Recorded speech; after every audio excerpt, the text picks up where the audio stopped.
네, 바로 강의 시작하도록 하겠습니다. 아까보다 조금 페이퍼가 많아서 조금 속도를 내서 또 질문도 받아야 되기 때문에 가보도록 합시다. 자, 영웅이란 용기와 고결함으로 힘든 과업을 성취하는 데 집중하며 이런 자세로 직면한 상황에 대응한 실제 사람들이죠. 우리에게는 마블 시리즈, 어벤져스 때문에 많이 알려져 있는데, 근데 또 오래되신 분들 같은 경우는 이순신, 이런 광개토대왕 이런 분들 더 영웅이라고 볼 수 있겠죠. 그러면 생활 속에도 주변에 영웅들이 꽤 많이 있었던 사고에서 극적인 상황에서 누군가를 구출한다든지 그런 영웅들이 꽤 많이 있습니다. 자, 마태는 제자들에 대한 기록에서 그런 종류의 영웅을 우리 앞에 펼쳐 보이죠. 하지만 제자들의 삶하고 현대교회 성도의 삶의 간극이 너무나 크기 때문에 그 거리가 때로는 그들 사이에 놓인 2000년보다 훨씬 더 멀게 느껴지기도 합니다. 자, 때로 이 거리는 예수님의 제자들이 살았던 삶하고 오늘 사는 그리스도인의 삶 사이에서 차이를 느끼는 이들에 의해서 질적으로 측정이 됩니다. 항상 성경을 볼 때 우리가 누리는 좌절감은 뭐냐면 그들하고 우리는 너무나 차이가 많다. 이런 느낌들을 많이 갖게 되죠. 자, 이런 질적인 차이에 영향을 받은 나머지 오늘날 어떤 복음서 연구자들은 예수님을 따르는 사람들 속에서 두 계급, 혹은 두 계층의 신자들이 있다고 생각하게 이르렀어요. 자, 첫째 계층은 예수님에 대해서 믿음을 가진 보통 신자들이고 두 번째 계층은 예수님의 제자가 되라는 부르심을 받은 사람들이죠. 가장 대표적인 게 뭐냐면 이 평신도와 성직자의 구분 이런 것처럼 엘리트 제자들이 있고 그렇지 못한 보통 신자들이 있다고 생각하는 거죠. 하지만 마태가 제공하는 제자의 그림은 모든 그리스도인을 위한 실제적인 모습이라고 볼 수가 있어요. 다시 말하면 그리스도인이 곧 제자라고 하는 것이죠. 자, 마태는 이야기를 전개하면서 정상적인 성장 과정을 보여주는 제자들의 모습을 드러냅니다. 자, 마태가 누군가를 이상화하려고 의도했다면 그 인물은 바로 예수님일 겁니다. 만약 우리에게 영웅이 있다라고 한다면 유일하게 예수님만이 우리의 유일한 영웅이라고 하는 것이죠. 예수님이야말로 마태복음의 중심 인물이고 또 주인공이라고 볼 수 있습니다. 예수님이 주님이시고 예수님이 임마누엘 곧 우리와 함께 하시는 하나님이세요. 자, 우리는 예수님이 마태의 스토리에서 발견된 이상적인 영웅이라고 말할 수 있어요. 하지만 마태복음에서 제자들은 우리를 위한 또 다른 유형의 영웅이라고 볼 수 있습니다. 제자들은 약점을 지니고 있었고 또 실패를 경험하는 전형적인 인간이었지만 동시에 잠재력, 포텐셜을 갖고 있었어요. 청년들을 볼 때 우리가 두 가지 가라고 부르거든요. 가능성이 있고 가변성이 있다. 굉장히 많이 바뀌는 친구들 청소년이지만 그 아이들에게는 무한한 가능성이 있다고 하는 거예요. 그런데 제자들도 마찬가지라고 하는 것이죠. 우리는 제자들을 우상화하거나 이상화된 인물의 범주에 넣어서는 안 됩니다. 제 얘기해서 굉장히 죄송스럽지만 가끔씩 제 소개를 이렇게 강의할 때 소개하는 분들이 계시거든요. 제가 선교단체 대표로 있다 보니까 저희 GDM 안에서 GDM 바깥에서 말씀을 전하거나 강의할 때가 꽤 있습니다. 그러면 그때마다 등장하는 불편한 제 프로필 하나 있어요. 그게 뭐냐면 GDM의 브레인 이런 얘기를 하는 거예요. 그럼 저는 굉장히 마음이 좀 착잡합니다. 나는 천재인가? 그렇지 않거든요. 저는 노력하는 수재일 뿐인데 사람들 저를 이제 이상화하고 우상화하는 그런 느낌들을 갖게 되는 거예요. 하지만 우리는 다 영웅이 아니라는 거죠. 우리에게는 누구만 예수님만이 영웅이라고 하는 것이죠. 자, 교회의 초석이 되는 일로 부름받았다는 점에서 제자들은 특별하지만 동시에 그들은 우리가 매우 유사한 보통 사람들이라고 하는 거예요. 자, 예수님의 제자들을 바라보는 마태의 관점은 이제 엇갈려서 나타나고 있습니다. 병행 구절에 없는 제자들이라는 말을 포함해서 제자들에 대해서 매우 긍정적인 태도를 의도적으로 투사하지만 때로는 부정적인 생각을 일으키기 위해서 병행 구절에 없는 방식으로 제자들을 상세하게 거론하기도 합니다. 다시 말하면 이 마태의 방식하고 마가 누가의 방식이 조금 다르다고 하는 거예요. 어떤 때 마태는 제자들을 거론해서 그들의 죄책을 나누게 하지 않지만 다른 때는 그들을 지적해서 그들의 죄책을 같이 지게도 합니다. 이처럼 이 엇걸리는 조망은 제자들에 대한 마태의 관점을 알 수 있게 특별한 통찰을 제공합니다. 자, 예수님 주위에 모인 작은 무리의 제자를 보도록 하죠. 자, 죄됨의 애칭, 초기 명칭이 뭐냐면 주님과 작은 무리의 모임이에요. 그러니까 저희 죄됨 초창기 개척 멤버들은 저희 죄됨을 널리 알리기를 원한 게 아니었어요. 주님과 함께 모였던 작은 무리의 사람들, 이게 저희들의 원래 애칭이었고 또 초기 오래된 40년, 한 30년 이상 되신 분들은 JDM이라 부르는 것도 좋아하지만 작은 모임, 더 줄여서 모임 이렇게 부르기를 좋아합니다. 그래서 예수님 제자도 마찬가지였다는 거예요. 예수님 뒤에 작은 무리가 모여 있었어요. 자, 마테오와 마가는 예수님의 제자 중에 특별히 작은 무리만 언급하는데 이는 큰 무리의 제자를 언급하는 누가나 요한과는 다릅니다. 예수님은 집안에서 제자들을 만날 수 있었고 고대 사회 집안이 뭐 주택이 넓지는 않았기 때문에 40평 이렇게 되지 않았을 겁니다. 아마 작았을 거예요. 그리고 그들이 모두 배 한 척으로 여행할 수 있었으므로 이것도 뭐 큰 유람선 이런 게 아니죠. 작은 배입니다. 자, 마태는 작은 무리의 제자들만 예수님과 함께 할 수 있었음을 강조하고 있습니다. 자, 병행 구조를 연구해 보면 누가복음과 심지어 마가복음에도 훨씬 큰 무리의 제자들이 언급되는 몇몇 경우에서 마태는 오직 12에게만 집중하고 있음이 드러나고 있습니다. 자, 마태는 예수님의 지상 사역에서 그분을 따르던 많은 수의 제자들을 알고 있었지만 그럼에도 12를 아주 의도적으로 강조한다는 것이죠. 예를 들어서 마태의 선상돈 기록에 보면 제자들이 무리를 떠나서 가까이 오지만 누가의 평지 설교 기록에 보면 제자들의 큰 무리가 발견됩니다. 또 마태의 예루살렘 입성 기록에 보면 무리가 예수님 앞서 행진하지만 누가는 제자의 큰 무리를 말하고 있어요.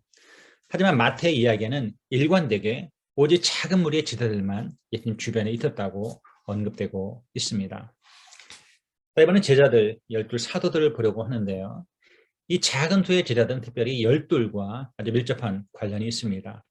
마태와 마가는 제자라고 불린 그 사람들을 12 또는 사도와 일치시키는 경향이 있어요. 아까 말씀드린 것처럼 사도행전 6장 같은 경우는 7 이렇게 나오는데 그 7을 우리 뭐라고 불러요? 집사라고 부르는 거죠.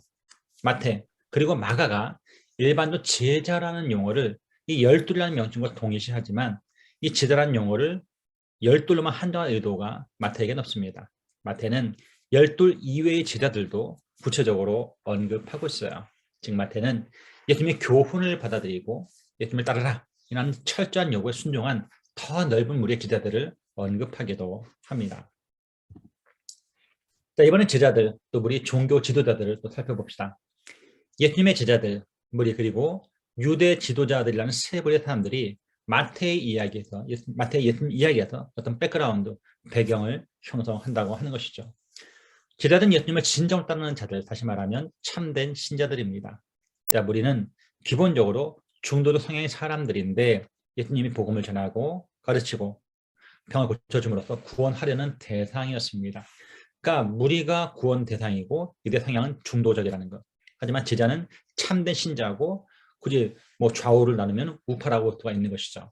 유대 지도자들은 예수님의 반대자들로서 십자가를 초래하는 그런 사람들이죠.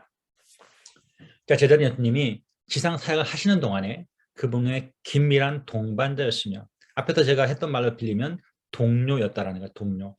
자, 무리를 돌보시는 사역에서 함께 수고한 사람들입니다.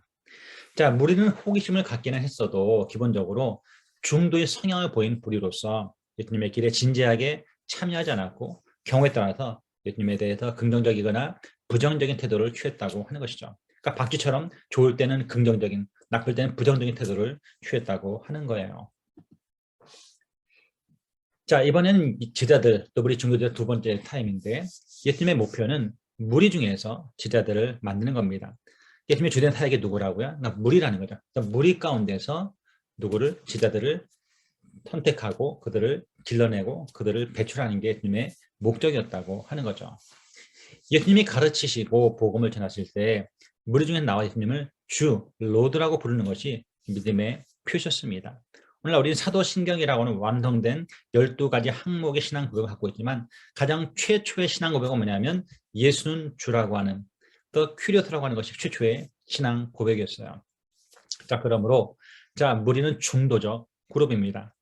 이 무리에서 나온 사람들이 예수님의 제자가 되거나 혹은 예수님 반대해서 종교 지도자들과 야합하기도 했습니다. 자, 예수님의 가르침을 이해하는 것을 한번 살펴볼게요. 다른 어떤 복음서 저자들보다 마태는 참된 제자들의 본질이란 예수님의 가르침을 깨닫고 순종한 제자들에게서 발견된다는 점을 강조하고 있습니다. 그러니까 마태복음에서 뭐가 중요해요? 가르침, 5대 가마가 나오니까. 그리고 순종하는 것. 그 가르침에 순종하는 것이 제자들의 본질이라고 하는 거죠. 자, 마태는 적어도 3번 제자들이 예수님의 가르침을 깨달았다고 말하지만 병행구조에서 마가는 제자들이 깨닫지 못한 것으로 기록합니다. 아까 말씀드린 것처럼 마가복음은 일관되게 제자들의 어리석음, 그들의 마음의 완악함 이런 것들을 강조한다고 하는 것이죠. 여기서 마태의 목적은 이 마가의 목적과 다릅니다. 자, 마가의 목적은 심지어 제자들조차 예수님의 지상 사역의 장엄을 깨닫기가 얼마나 어려웠는지를 강조하려는 겁니다. 제가 대학 학부 때 전공이 화학이거든요. 그러니까 화학인데 화학적인 제가 보기에도 뭐 이해할 수 없는 뭐 양자역학이라든지 그런 세계가 있거든요. 그러면 단지 미적분을 잘한다고 해서 그 문제를 푸는 것이 아니고 거기에 당시 심오한 원리들을 이해할 때만 깨닫게 되는 거예요. 그런 것처럼 마가는 예수님의 지상사역, 그 구속사역의 장엄함을 깨닫기가 상당히 어려웠다는 것을 강조하는 거예요. 하지만 이 마태는 한 걸음 더 앞으로 나아가서 예수님이 가르치실 때 참된 제자는 깨닫게 된다고 강조하려는 겁니다. 그러니까 그들에게는 이상적인 교사가 있었고 그들은 이상적인 학생이었다고 하는 거예요. 결국에는 깨닫게 되었다고 강조하는 것이죠. 자, 마태의 전형적인 방법은 예수님의 지상사역에서 발생한 일들을 깨닫기가 얼마나 어려운지 보여준 다음에 거기에 더 나아가서 예수님의 가르침을 끝마치면 제자들이 맡은 것을 깨달았음을 보여주는 겁니다. 아까 제가 여담 중에 그런 말씀을 드렸어요. 자, 설교를 잘하려면 뻔한 본문을 뻔하게 설교하면 안 되고 뻔한 본문을 낯설게 설교해야 됩니다. 라고 말했는데 또 하나의 방법은 뭐냐면 골을 깊게 파는 겁니다. 자, 골을 깊게 파게 되면 어떻습니까? 그 맨 밑바닥에 내려가면 산이 높아 보이는 거죠. 그래서 먼저 골을 깊게 파고 그 다음에 산을 만드는 거죠.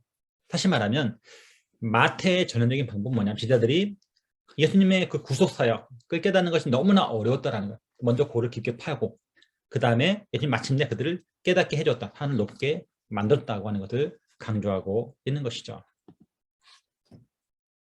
제자들과 우리의 영적 이해력은 양극단에 있었습니다. 예수님은 비유로 천국 비밀을 말씀하실 때 그분 처음에 무리를 향해서 비유를 말씀하셨어요. 하지만 무리들은 그 비유를 들어도 완악한 마음 때문에 깨달을 수가 없었어요. 반면에 제자들은 예수님 교훈을 마칠 즈음에 그것을 깨닫게 됩니다. 이처럼 참된 제자는 예수님의 비유에서 배우는 사람, 러너, 학생이고 천국의 방법에 따라서 예수님을 통해서 제자가 되는 사람이고 하나님의 뜻에 순종하는 사람이라고 볼 수가 있어요.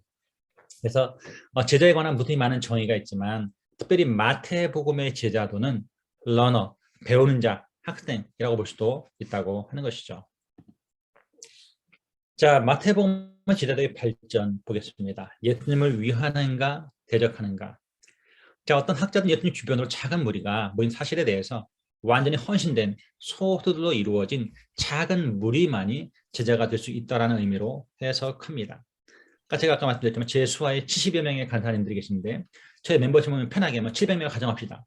자, 700명의 멤버십이 있고 그중에 70명의 간사가 있어요. 이건 상당히 헌신도가 사실은 높은 겁니다. 제가 바라보는 이상적인 그림이 이런 거예요. 한 100명의 멤버가 있으면 100명의 무리가 있겠죠. 100명의 멤버가 있으면 그중에 10명이 한 리더가 있고 그중에 10명의 리더가 있으면 그중에 한 명이 사역자가 되는 겁니다. 그게 가장 이상적인 구조죠.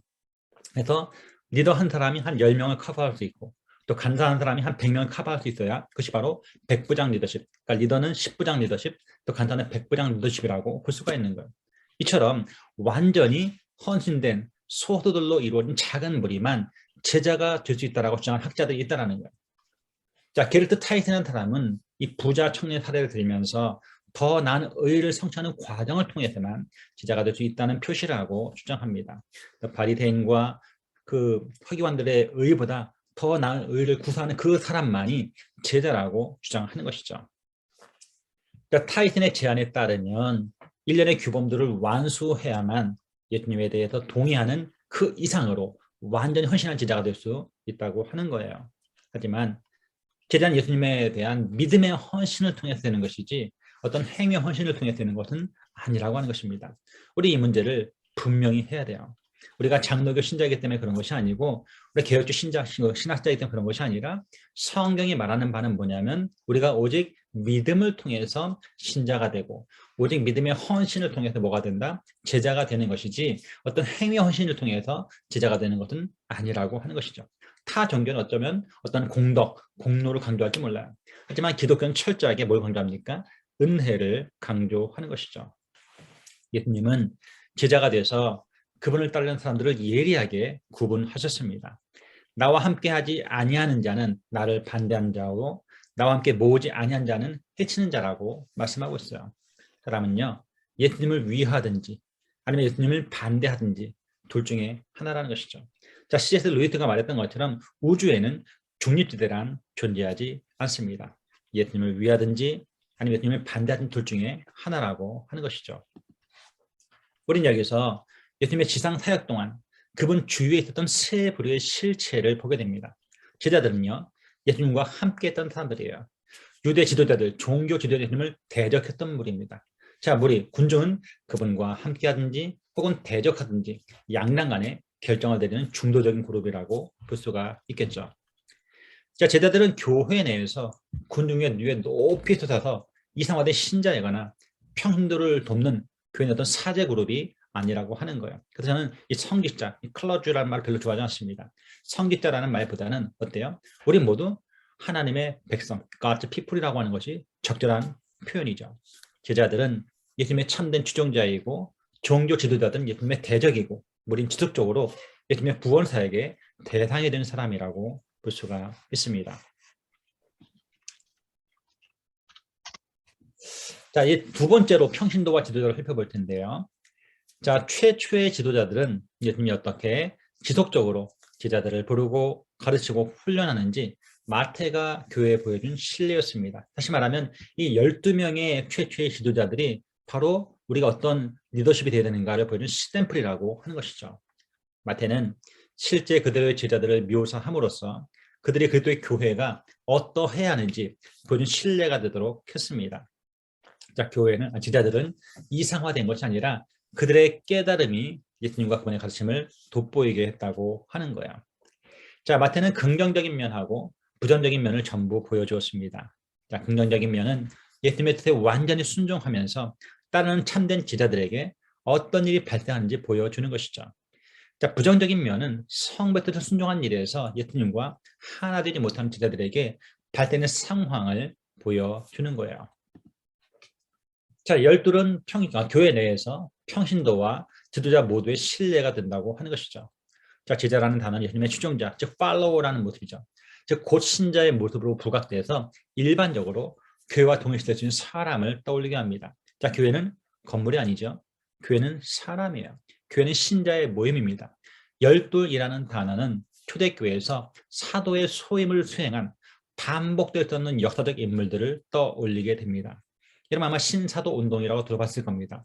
자, 신사도 운동은 교회 성장 앞에 거두였던 피터 웨그너가 주장한 견해인데 에베소에서 나오는 그 오중직분을 강조합니다. 어떤 이는 사도요, 어떤 이는 선자요, 어떤 이는 복음 전환자요, 어떤 이는 목사요, 어떤 이는 교사라고 했는데 사실은 헬라어를 제대로 주석하면 오중직분이 아니고 사중직분쯤 됩니다. 왜냐하면 마지막 목사와 교사 앞에 정관사가 하나밖에 나오지 않습니다. 다시 말하면 목사 겸 교사입니다. 그러니까 오중직분이라는 말도 맞는 거 아닌 거고 사실은 사중직분이 맞고요. 또 앞에 나온 사도와 선지자는 반복될 수 없는 역사적 인물이라는 거예요. 다시 말하면 아주 예외적인 그룹의 사람들이라고 하는 거예요. 우리는 사도적 인물일 수는 있어요. 보냄을 받은 자라는 점에서 우리가 선교사이든지 목사이든지 개척자이든지 보냄을 받은 자라는 점에서 사도적 인물일 수는 있지만 우리가 사도는 아닌 거거든요. 그래서 여기 나오는 열둘도 마찬가지라는 거죠. 반복될 수 없는 역사적 인물들을 떠올린다고 하는 것이죠. 이처럼 열둘은 신자와 지도자, 제자와 사도 사이의 이중적인 역할을 수행하게 됩니다. 마태는 그리스도인으로서의 통상적인 역할과 함께 지도자 역할을 강조하고 있어요. 다시 말하면 열둘은 한편으로는 예수님을 바라보면 따르는 자이고 다른 한편으로는 제자 공동체 밑에 무리들을 보게 되면 그 따르는 무리들 또한 갖고 있다고 하는 것이죠. 또 어떤 편으로는 어때요? 팔로워고 다른 편으로 어떻게 됩니까? 리더가 된다고 하는 것이죠. 자, 시몬 베드로를 살펴보겠습니다. 시몬 베드로를 설명할 때 동등함 가운데 첫 번째라고 볼 수가 있습니다. 자, 마태복음에서 시몬 베드로의 모습은 교회의 한 인물을 통해서 제자들을 보여준 신뢰가 됩니다. 자, 마태는 예수님을 주인공으로 묘사하지만 제자들은 이름 없고 얼굴 없는 집단적 통일체로 묘사합니다. 그냥 열둘, 제자 이렇게 부른다는 것이죠. 자, 마태는 종종 의도적으로 제자들의 이름이 거명되는 것을 피하거나 제자들의 범죄를 밝히지 않음으로써 제자들이 하나가 된 어떤 이름 없는 단체로 제시한다고 하는 것이죠. 한편 이름 없고 얼굴 없는 제자 단체라는 배경에 놓고 볼 때 베드로는 특별히 강하게 부각이 됩니다. 그러니까 12명의 이름을 강조하진 않아요. 그런데 그 사도 집단, 아니 열둘, 제자, 사도 이렇게 말하지만 특별히 베드로만큼은 강조하고 있다고 하는 것이죠. 왜냐하면 그는 이름이 밝혀져서 강조되는 유일한 제자이기 때문에 그렇습니다.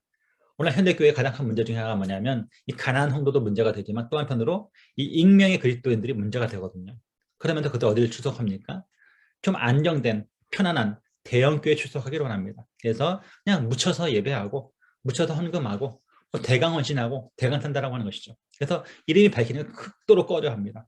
하지만 베드로는 그 이름이 명백히 강조되고 있다고 하는 것이죠. 자, 마태는 다른 복음서 저자들보다 베드로의 긍정적인 면과 부정적인 면 모두에서 더욱 부각하고 있어요. 자, 긍정적인 예로는 마태복음 16장 15절 19절을, 또 부정적인 예로는 마태복음 16장 23절을 들 수 있습니다.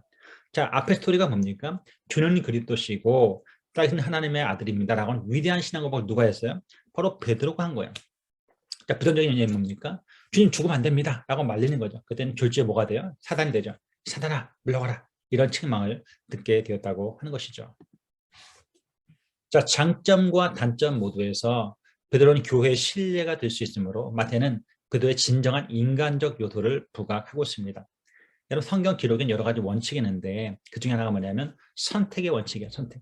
아무거나 기록하는 것이 아니라 하나님의 구속사에 꼭 필요한 것만 선택해서 기록합니다. 자, 그런데 놀랍게도 이상적인 스토리만 기록하지 않는다는 거죠. 상당히 부정적이고 때로는 치욕스러운 사건도 기록하고 있다고 하는 것입니다. 대표적인 게 뭡니까?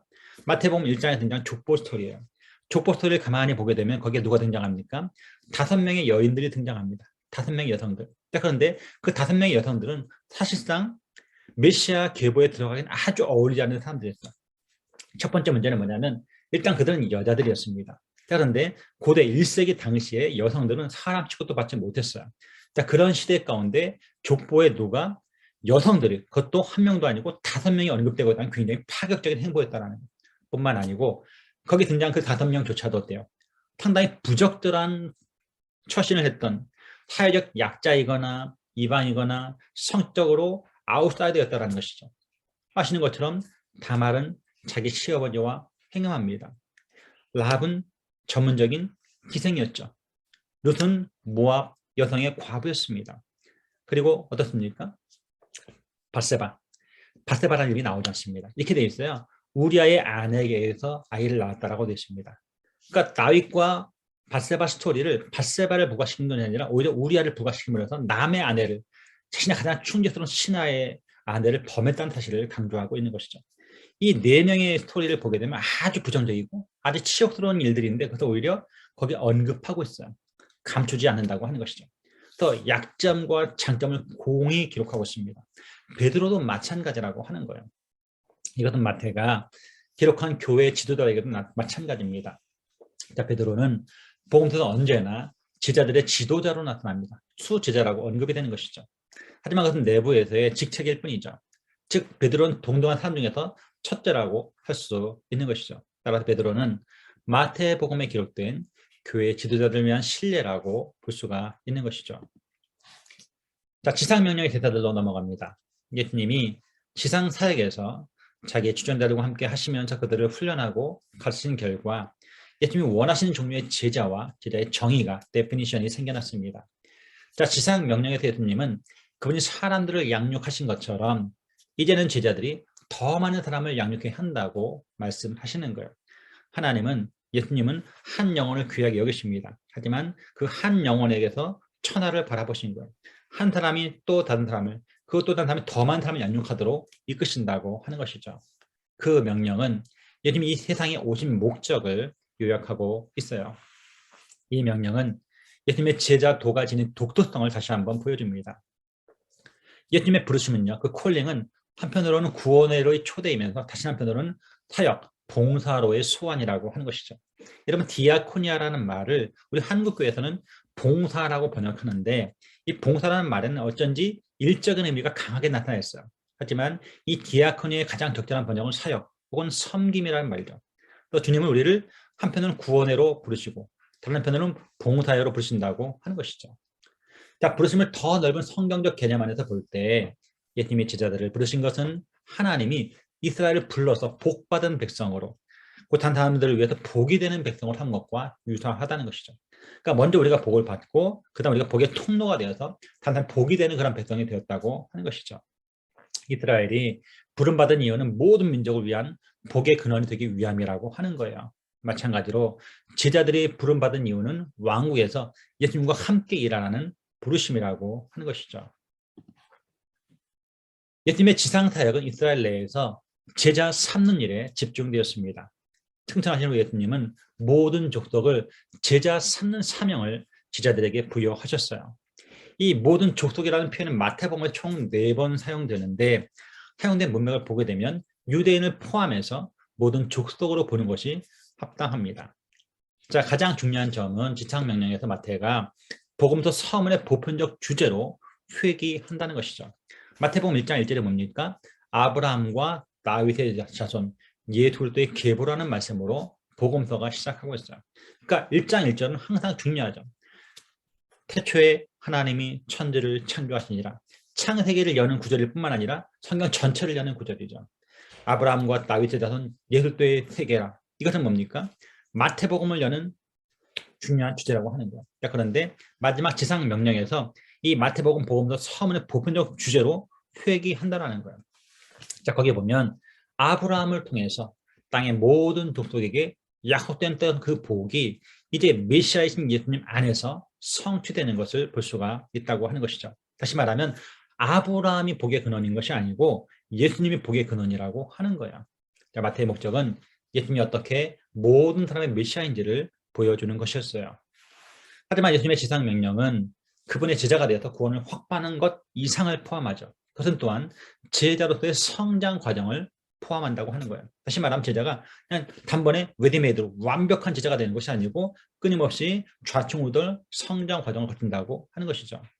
자, 제자들에게 모든 족속을 제자 삼으라 라고 명령했을 때 의미하신 바는 그분 자신이 제자들을 만드셨던 것처럼 제자들도 그 일을 하라고 하는 것이죠. 자, 한 사람이 그 민족에서 나와서 제자의 삶을 살라는 초청에 응할 때 그는 세례와 예수님의 가르침에 순종함으로 그 일을 시작하게 됩니다. 자, 세례는 새 제자가 자신을 예수님과 동일시하는 활동을 의미합니다. 세례가 갖는 가장 큰 의미가 뭐예요? 우리가 하나님의 언약 백성이 되었다고 하는 것이죠. 구약에 할례가 했던 것처럼 신약도 우리가 이제 천국 백성, 예수 백성이 되었다는 것을 의미하는 거예요. 자, 가르침은 새 제자가 제자도 안에서 성장하게 만드는 활동을 묘사합니다. 우리는 들어야 되고 우리는 배워야 되고 그러면서 성장할 수 있다고 하는 것이죠. 자, 마태복음의 여러 가지 목적 중 하나는 예수님의 제자들이 미래 제자들을 만들고 양육할 때 도움을 주기 위한 자료를 제공하는 것이었습니다. 여러분도 신학생들이 하지만 이 신학생들의 가장 그 재미난 흥미로운 착상 중에 하나가 뭐냐면 그분들이 되게 이제 교회 신대원 다닐 때 보면 어떻습니까? 교회 교육전사를 맡고 있는 분들이 많거든요. 그러니까 어떻게 하면 써먹을까? 여기에 굉장히 많은 관심들을 갖고 있다고 하는 것이죠. 그래서 그들이 원하는 게 뭐냐면 좋은 자료를 원하는 거예요. 좋은 자료. 그래서 양육할 때 무엇이 도움이 될까? 이런 것들을 찾고 있다고 하는 것이죠. 자, 그래서 마태는 예수님의 그래서 그 누구죠? 전사들이 그러니까 우리 신학교 교수님들 통해서 잘 들으면서 이번에 이걸 이렇게 설계하면 좋겠다. 이걸 이렇게 하면 좋겠다. 라고 생각한다는 거예요. 뭘 원하는 거예요? 자료를 원하는 겁니다. 자료.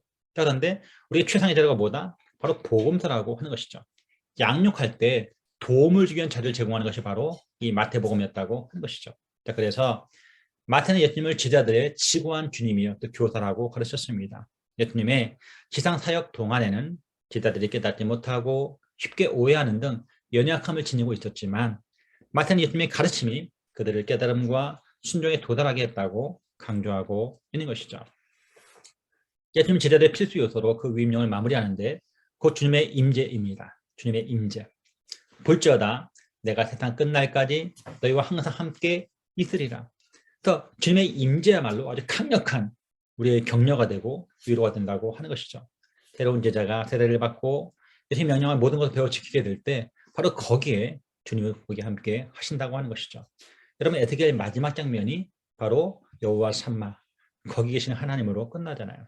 그래서 하나님이 우리와 함께 하신다고 하는 것이죠. 자, 지금까지의 적용점입니다. 예수님과 함께하는 모든 사람, 즉 신자가 된 사람들은 열둘이 그러했던 것처럼 제자로 성장할 수 있습니다.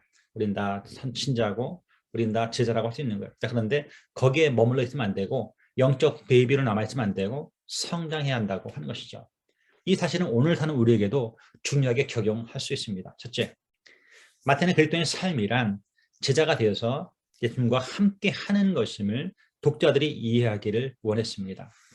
여러분 이 중에 결혼 주례 해보신 분도 계실 텐데 저도 지난달에 주례를 한 번 했었는데, 자 결혼을 하게 되면 자 우리가 여러 가지 권면을 할 수 있고 또 결혼할 시점을 정할 수도 있는데, 자 언제 결혼합니까? 언제? 사랑하는 척추 남녀가 서로 만나서 데이트를 하다 보면 너무 좋은 거예요. 너무 좋은데 헤어지기가 싫은 거죠.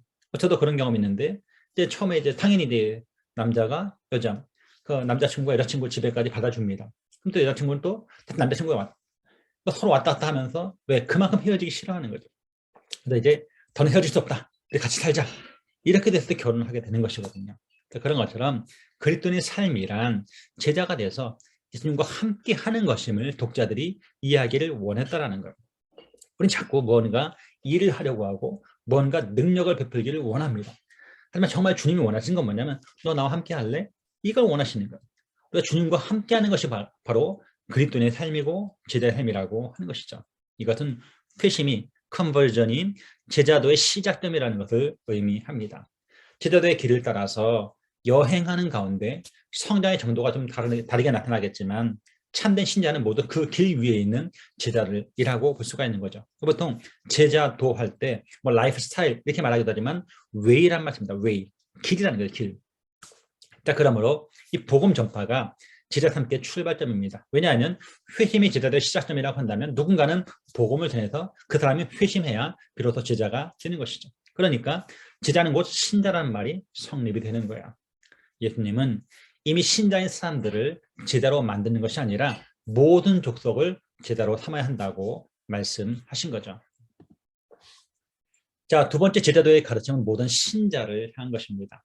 마태가 원하는 것은 독자들이 예수님의 가르침을 받음으로 자기들 예수님의 제자들과 동일시하는 것이었어요. 예수님이 사역하시던 당시에 여서도 상황은 특이한 것이었지만 예수님이 제자 삼는 과정, 오늘날 우리가 제자 삼는 과정의 신뢰가 됩니다. 오늘날 교회 다니는 사람들이 예수님을 구주로 세이비어로 인정한다면 우리는 그들 스스로가 예수님의 제자임을 이해하도록 도전할 필요가 있습니다. 다시 말하면 또 다른 커리큘럼을 맞춰서 또 다른 프로그램을 맞춰서 시작하는 것이 아니라 예수를 믿었으면 이미 제자라고 하는 것이죠. 셋째, 마태가 독자들에게 이해시키려 하는 것은 제자들 사이의 구분이 그들의 역할과 관련된 것이라고 하는 거예요. 저는 교수고 여러분은 학생이고 누구는 목사고 누구는 성도고 이 모든 걸 뭡니까? 결국 역할의 문제라고 하는 거예요. 자, 모든 신자는 예수님을 구주로 믿는 믿음을 통해서 제자가 되었다는 사실을 인식해야 됩니다. 다시 말하면 신앙 고백을 통해서 신자가 되었고 곧 제자가 되었다고 하는 것이죠. 또한 우리는 하나님이 제자 중 일부를 교회 내 지도자로 세웠음을 인정해야 합니다. 여기서 세 가지 사실이 부각되죠.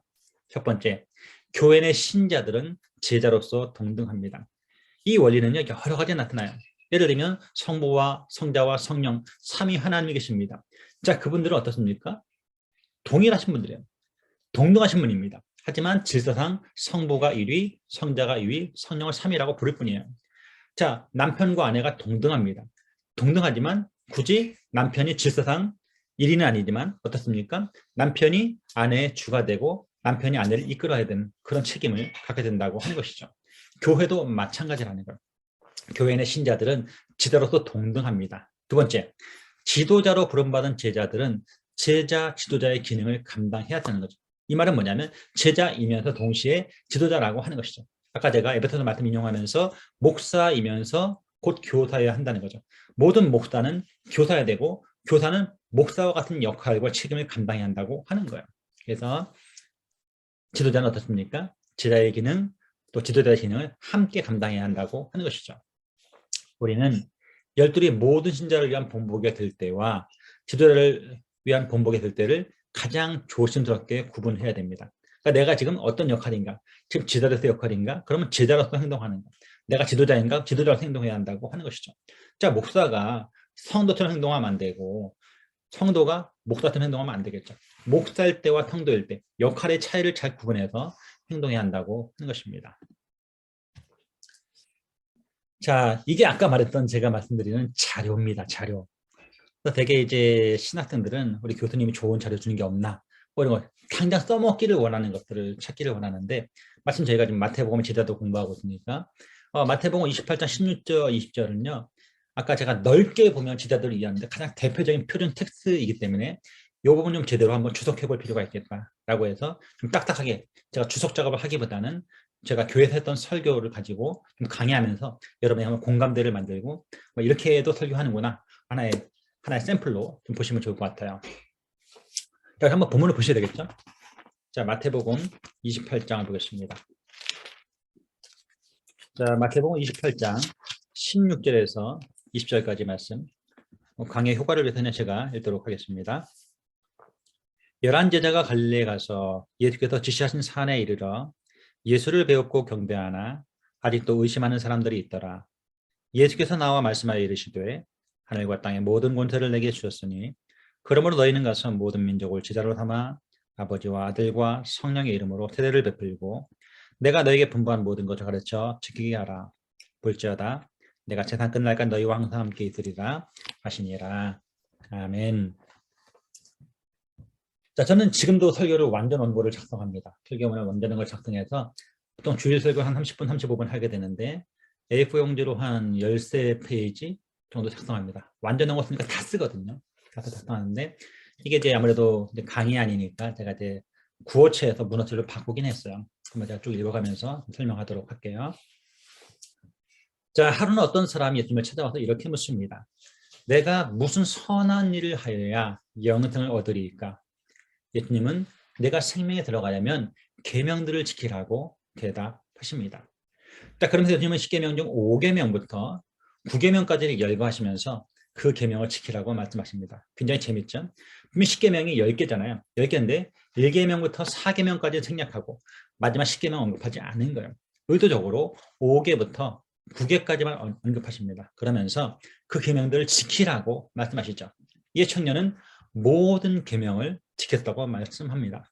그러니까 5계명, 6계명, 7계명, 8계명, 9계명만큼은 내가 다 지켰다고 말하는 거예요. 자, 그러나 예수님이 부자 청년에게 내 소유를 팔아서 가난한 자에게 주라 라고 말씀하시자 그 청년은 재물이 많음으로 근심하며 떠나갔어요. 우리는 여기서 이 청년이 문자적으로 모든 계명을 지키지 않았음을 알 수가 있습니다. 청년은 자신이 모든 계명을 지켰다고 주장했지만 사실 그 청년은 마지막 10계명을 지키지 않았죠. 10계명이 뭡니까? 탐내지 말지니라. 그러니까 결국 이 부자 청년에 어떤 문제가 있었습니까? 탐심이라는 문제가 있었다고 하는 것이죠.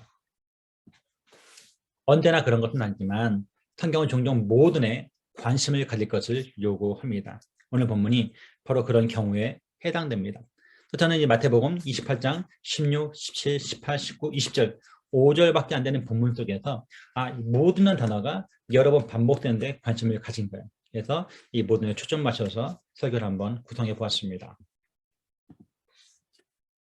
자, 우리 16절, 17절을 다시 한번 볼게요. 11 제자가 갈릴리에 가서 예수께서 지시하는 산에 이르러 예수를 배웠고 경배하나 아직도 의심하는 사람이 있더라. 자, 오늘 본문은 예수님이 부활하시고 승천하시기 직전의 상황을 묘사한 말씀이에요.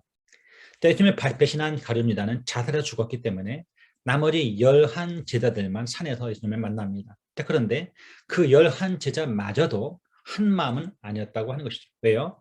그중 몇 사람은 아직도 의심하고 있었기 때문이죠. 그러니까 대다수는 믿었는데 여전히 의심하는 사람이 있었다고 하는 것이죠. 하지만 그것이 오늘 본문의 핵심은 아니라고 하는 것이죠. 자, 오늘 본문은 18절 이하에 여러 차례 반복되는 이 모든이라는 말에 그 핵심이 있어요. 첫 번째는 우리는 모든 민족을 제자로 삼아야 한다는 것이죠. 여러분, 제가 이번 설교의 대지가 4개로 구성되어 있는데 모든 대지는 본문에서 나와야 됩니다. 본문 바깥에 나오면 안 되고 본문에 있는 이야기를 해야 돼요. 자, 우리는 모든 민족을 제자로 삼아야 돼. 이 말씀이 어디 나옵니까? 19절에 나오죠. 그러므로 너희는 가서 모든 민족을 제자로 삼아 아버지와 아들과 성령의 이름으로 세례를 베풀라고 말씀하셨어요. 자, 오늘 보면 흔히 지상 명령이라고 알려진 말씀이에요. 오늘 말씀은 예수님이 승천하시기 직전에 하셨기 때문에 유언과도 같은 명령이고 절대적으로 지켜야 될 명령입니다. 자, 그렇다면 이 말씀은 우리가 최우선순위를 가지고 지켜야 한다는 것을 의미하죠. 자, 그런데 우리말 성경에는 무엇이 진짜 명령인지 모호하게 되어 있습니다. 자, 심지어 NIV 성경도 잘못 번역되어 있기 때문에 오늘 보면 좀 더 주의 깊게 살펴볼 필요가 있습니다. NIV에 따르면 가라는 말하고 제자 삼으라는 말이 둘 다 명령형으로 되어 있습니다. 하지만 헬라어 성경으로 보게 되면 19, 20절에 오직 하나만 진짜 명령형입니다. 그것은 바로 뭐냐면 제자 삼으라는 말이에요. 나머지 3개의 동사들은 명령형이 아니라 동사형으로 되어 있어서 제자 삼으라는 말을 꾸며주는 말이라고 볼 수가 있는 것이죠.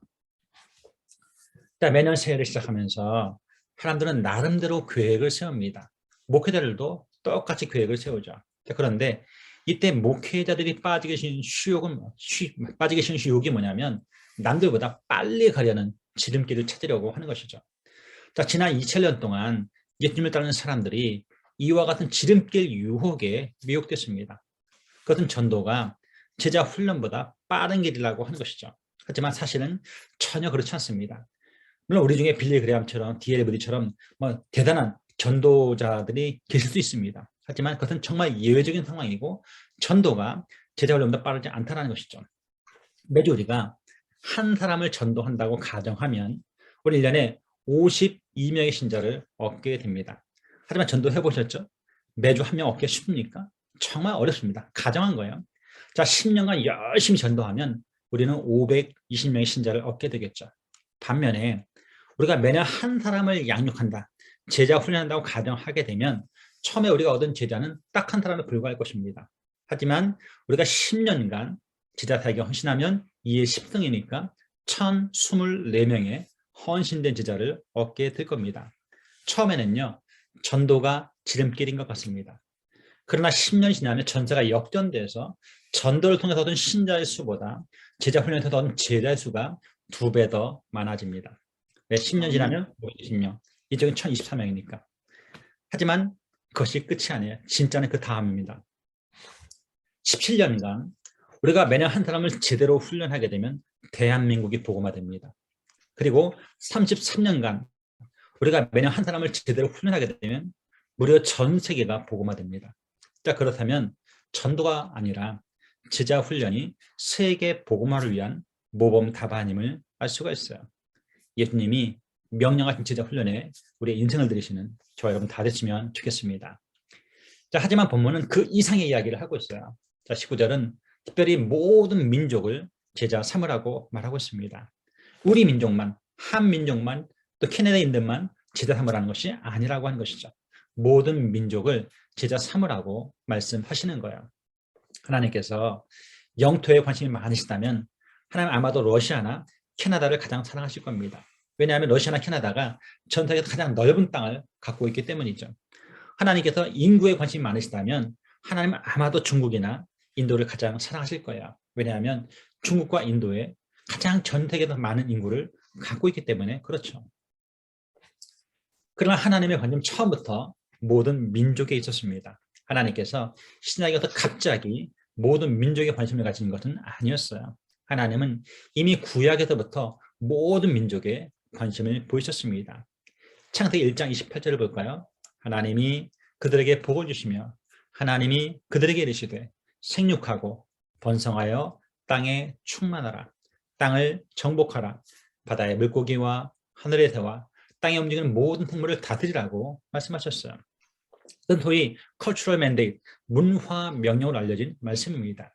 자, 문화 명령 크게 3가지로 나눌 수가 있는데 첫 번째는 땅에 충만하라는 것, 두 번째는 땅을 정복하라는 것, 세 번째는 땅을 다스리라는 것이 바로 그 문화 명령이죠. 자, 그런데 여기서 땅에 충만하라 라는 말씀을 주목할 필요가 있어요. 첫 사람 아담은 에덴에 살았지만 장차 태어난 하나님의 백성들은 온 땅에 충만해야 한다고 하는 것이죠. 아직 people, 민족 개념이 있기도 전에 하나님의 관심은 온 땅에 있었다고 하는 거예요. 구약 성경에 약 10,000번 정도 땅에 대한 언급이 나오는데 이것은 하나님이 대단한 부동산 전문가여서가 아니라 모든 족속, 모든 백성에 관심이 많기 때문입니다. 그 땅은 언제나 약속의 땅과 관련이 있고 하나님의 나라와 관련이 있어요. 모든 민족으로 제자 삼는 이 일에 최고의 관심을 가지시는 저와 여러분 되시기를 바라겠습니다. 아멘. 자, 둘째로 우리는 모든 것을 가르쳐 지키게 해야 됩니다. 내가 분부한 모든 것을 가르쳐 지키게 하라. 볼지어다 내가 세상 끝날까지 너희와 항상 함께 있으리라고 주님이 20절에서 말씀하셨어요. 예수님의 지상 명령은 모든 민족을 제자 삼으라는 것입니다. 여기서 모든 민족은 제자 사역의 대상과 관련 있는 말이죠. 자, 그런데 이 모든 민족으로 제자 삼으라고 명령하신 주님이 모든 것을 가르쳐 지키게 하라고 말씀하십니다. 여기서 모든 것은 제자 삼는 과정에서 우리가 가르쳐야 될 내용과 관련된 것이죠. 자, 그러면 우리가 가르쳐야 될 내용이 무엇입니까? 그것은 당연히 성경이라고 볼 수가 있어요. 자, 디모데후서 3장 15절, 16절, 17절을 보겠습니다. 또 어려서부터 성경을 알았나니 성경은 너로 하여금 그리스도 예수 안에 믿음으로 말미암아 구원에 이른 지혜가 있게 하느니라. 모든 성경은 하나님의 감동으로 된 것으로 교훈과 책망과 바르게 함과 의로 교육하기에 유익하니 이는 하나님의 사람으로 온전하게 하며 모든 선한 일을 행할 능력을 갖추게 하려 함이라. 자, 우리가 제자 삼을 때 왜 성경을 가르쳐야 합니까? 디모데후서 3장은 3가지 이유가 있다고 주장하는 거예요. 첫째는 15절에서 보는 것처럼 성경은 구원에 이르는 지혜를 제공하기 때문입니다. 둘째는 16절에서 보는 것처럼 성경은 교훈과 책망, 바르게 함과 의로 교육하기에 유익하기 때문이죠. 마지막 세 번째 17절에서 보는 것처럼 성경은 인격적으로나 사역적으로 성장하게 하기 때문이죠. 하나님의 사람으로 온전하게 하며 이것은 인격적인 성숙을 가리키고 모든 선한 일을 행할 능력 갖추게 하는 것은 사역적으로 성숙하게 만드는 것입니다. 이제 다시 오늘 본문 돌아오기를 원해요. 자, 20절에 보면 우리에게 모든 것을 가르치라고 말씀하십니다. 이번에도 모든이 중요하죠. 왜냐하면 우리는 성경의 일부만 좋아하는 경향이 있기 때문이죠. 어떤 분은 창세기를 좋아하고 어떤 분은 시편을 좋아합니다. 어떤 분은 요한복음을 좋아하고 또 어떤 분은 로마서를 좋아하죠. 자, 문제는 대부분의 성도들이 성경을 편식한다는 데 있는 거예요. 어쩌면 우리가 단 한 번도 읽어보면 성경책도 읽을지 몰라요. 사람이 생존하기 위해서 꼭 섭취해야 될 필수 영양소라는 게 있습니다. 탄수화물, 단백질, 지방, 무기질, 비타민, 물 등이 바로 그것이죠. 그런데 어떤 사람이 이 식스팩을 만들겠다고 단백질만 먹게 되면 그 다음 심각한 영양실조에 걸리게 될 겁니다. 왜냐하면 나머지 영양소들도 사람의 생존과 건강이 필수이기 때문에 그렇습니다. 그런데 이것은 영의 양식 성경에도 그대로 적용이 됩니다. 율법서나 복음서가 쉽다고 선지서를 외면해서는 안 되죠. 역사나 서신서가 좋다고 요한계시록 외면해서도 안 됩니다. 왜냐하면 신구약 성경 66권은 모두 성도의 신앙과 성도의 생활과 또 심지어 우리 성도의 목회자의 사역에도 유익하기 때문이죠. 주께서 분반 모든 것을 가르쳐 지키게 하는 우리 모두가 되기를 바라겠습니다. 아멘. 아멘. 자, 세 번째로 주님께 모든 권세가 있어요. 자, 저는 의도적으로 주님의 지상명을 먼저 다루었습니다. 자, 그것은 왕의 명령을 시급한데 우린 여전히 순종하는데 게으르기 때문이죠. 이제 저는 설교의 초점을 우리에게서 주님에게로 옮기고자 합니다. 자, 18절에 이렇게 되어 있습니다. 예수께서 나와 말씀하여 이르시되 하늘과 땅의 모든 권세를 주셨으니. 자, 18절 말씀 예수님께서 전에는 모든 권세를 갖고 계시지 않다가 어느 한 시점에 모든 권세를 가지신 것으로 묘사하고 있습니다. 예수님은 처음부터 주님이셨죠. 이때 뭐냐면 예수님의 신성, divine nature를 강조하는 거예요. 예수님은 신적으로는 처음부터 모든 것을 갖고 계십니다. 여기서 말하는 건 뭐냐면 그분이 메시아로서, 휴먼 네이처로서 인간으로 오셨을 때 처음에 갖고 있지 않다가 그것을 죽으시고 부활하셔서 승천하시면서 갖게 되었다는 것을 암시하고 있다고 하는 거예요. 자, 그런데 오늘 본문이 마태복음 28장에 자리하고 있으므로 그 시점은 부활 이후라는 것을 우리가 알 수 있게 되겠죠. 왜냐하면 마태복음 28장 전반부에 예수님이 부활하신 기사가 나오기 때문입니다. 자, 이 말씀을 좀 더 밝히 이해하기 위해서 빌립보 2장 9절, 10절, 11절을 보려고 해요. 자, 이러므로 하나님이 그를 지극히 높여 모든 이름 위에 뛰어난 이름을 주사 하늘에 있는 자들과 땅에 있는 자들과 땅 아래에 있는 자들로 모든 무릎을 예수의 이름에 꿇게 하시고 모든 입으로 예수 그리스도를 주라 시인하여 하나님 아버지께 영광을 돌리게 하셨느니라. 자, 흥미롭게도 이 빌립보서 2장에도 3번에 걸쳐서 모든이라는 말이 나타납니다. 하지만 저의 관심사는 모든이 아니라 지금 이름에 있어요. 자, 9절에서 모든 이름 위에 뛰어난 이름은 10절에 예수의 이름으로 바뀌고 그중에서 11절에 가면 주 큐리오스를 가리킵니다. 즉 바울에 따르면 예수께서 십자가에 죽으시고 부활하신 이후에 모든 이름 위에 뛰어난 이름 곧 큐리오스라고 하는 주라고 호칭을 받았다고 하는 것이죠. 성경에서 이 주라는 말, 큐리오스라는 단어는 크게 3가지 의미로 사용이 되었어요. 첫째는 sir라는 말입니다. 선생님이라는 뜻을 갖고 있고요. 두 번째는 master, owner, 주인이라는 뜻을 갖고 있습니다. 세 번째가 lord, 거의 가세 의미로 하나님의 뜻으로 사용됩니다.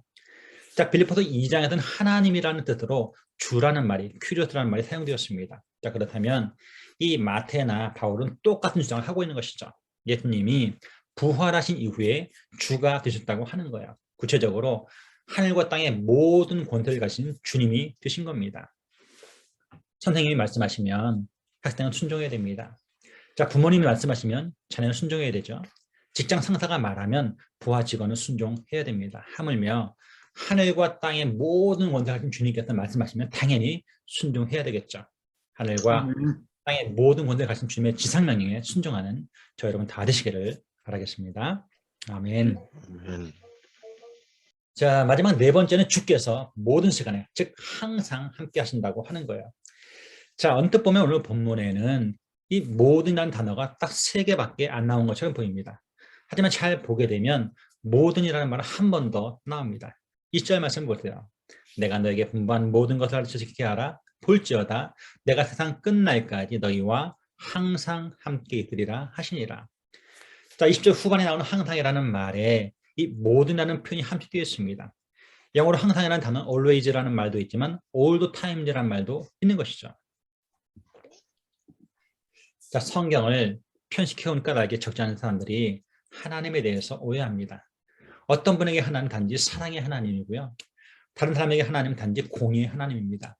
자, 상황이 이렇다 보니까 어떤 사람은 하나님 단지 명령만 내리는 아주 차가운 분으로 오해하십니다. 하지만 하나님은 명령과 함께 약속도 주시는 따뜻한 분이라는 것을 우리가 알 수 있는 것이죠. 자, 그 약속이 바로 20절 후반에 나와 있어요. 즉 하늘과 땅의 모든 권세를 가진 그 주님이 세상 끝날까지 우리와 항상 all the time 함께 하시겠다고 약속하시는 거죠. 이제 말씀을 맺으려고 합니다. 자, 마태복음은 임마누엘로 시작해서 임마누엘로 끝나고 있어요. 마태복음 1장 23절에 이렇게 되어 있죠. 보라 처녀가 잉태하여 아들을 낳을 것이요 그의 이름은 임마누엘이라 하리라 하셨으니 이를 번역한 적 하나님이 우리와 함께 계시다 함이라. 이번에 마태복음 18장 20절을 보세요. 두세 사람이 내 이름으로 모인 곳에는 나도 그들 중에 있느니라 이렇게 말씀하십니다. 마지막으로 마태복음 28장 20절이죠. 내가 너에게 분부한 모든 것을 가르쳐 지키게 하라. 볼지어다 내가 세상 끝날까지 너희와 항상 함께 있으리라고 말씀하십니다. 죄인을 구원하시기 위해서 이 땅에 오신 예수님은 임마누엘의 약속을 반드시 지키십니다. 그분이 세이비어로 구주로 오셨다고 했잖아요. 우리가 예수님의 이름으로 볼 때 주님 우리와 함께 하십니다. 비록 그 문맥은 징계의 문맥이긴 하지만 그 징계의 현장의 주님은 우리와 함께 하십니다. 마지막 3번째, 우리가 모든 민족으로 제자를 삼을 때 주님이 우리와 함께 하십니다. 모든 권세를 가진 주님의 명령을 따라서 모든 것을 가르치고 모든 민족을 제자로 삼을 때 모든 시간에 함께 하시는 주의 은혜를 세상 끝날까지 누리시는 저 여러분 다 되시기를 바라겠습니다. 아멘. 아멘. 제 강의는 다 했고요. 이제 질의응답 하시면 될 것 같아요.